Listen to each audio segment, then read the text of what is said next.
Hello বন্ধুরা, আশা করি তোমরা সবাই খুব ভালো আছো। আমিও খুব ভালো আছি। তো এটা হচ্ছে আমাদের কালী ঠাকুর দেখতে যাওয়ার শেষ অধ্যায়। তো আমরা প্রথমে চলে গেছিলাম তমলুকের থানার ঠাকুরটা দেখতে। তো সেখানে গিয়ে দেখি ভিতরটা কত সুন্দর থিম প্যান্ডেল করেছে, কত সুন্দর ডেকোরেশন করা দেখো। তো তারপরে মায়ের কাছে গিয়ে তো আমি আরোই খুশি হয়ে যাই, কারণ মায়ের মুখটা দেখো কি সুন্দর, কত মিষ্টি। তো তারপরে ওখানে মায়ের সামনে প্রণাম করে আমরা বেরিয়ে যাই তার ঠিক অপোজিটের আর একটা প্যান্ডেলের উদ্দেশ্যে। তো সেটাও খুবই সুন্দর ডেকোরেশন করা ছিল থিমের উপরে। তো তারপরে মাকে দেখতে গিয়ে দেখো মা কি কিউট। তো তারপরে আমরা চলে গেছিলাম আরও একটি ঠাকুরের উদ্দেশ্যে, কিন্তু তমলুকের অলিগলিতে এত ঠাকুর যে কোন গলিতে কি ঠাকুর আছে আমরা কিছুই জানতাম না। তো ভিতরে গিয়ে দেখি খুবই সুন্দর ডেকোরেশন করা।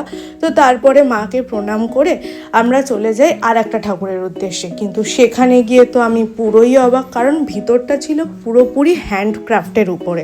আর তারপরে মায়ের মূর্তিটা শুধু দেখো কত সুন্দর, শুধু চাল আর ধানের উপরে, আর পুরোই সাদা।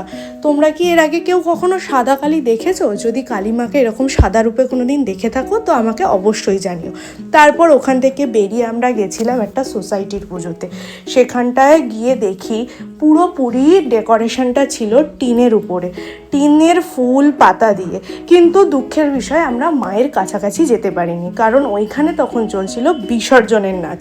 তো তারপরে আমরা আরও অনেক ঠাকুর দেখেছিলাম, কিন্তু কোনো ঠাকুরের সামনে আর নামা হয়নি। তো এইভাবেই তোমরা দেখে নাও। তারপরে আমরা চলে গেছিলাম মানিকতলার ঠাকুরটা দেখতে। দেখো কত বড় থিম। আর এই থিমটা কি জানো? থিমটা হচ্ছে এটাই যে কিভাবে সোশ্যাল মিডিয়া আমাদেরকে পড়াশোনা থেকে বিরত রাখছে সেইটার উপরে। তো দেখো ভিতরে শুধু বইপত্রে ভর্তি। তো যাই হোক, যদি ভিডিওটি ভালো লেগে থাকে প্লিজ একটা সাবস্ক্রাইব আর লাইক করে দিও।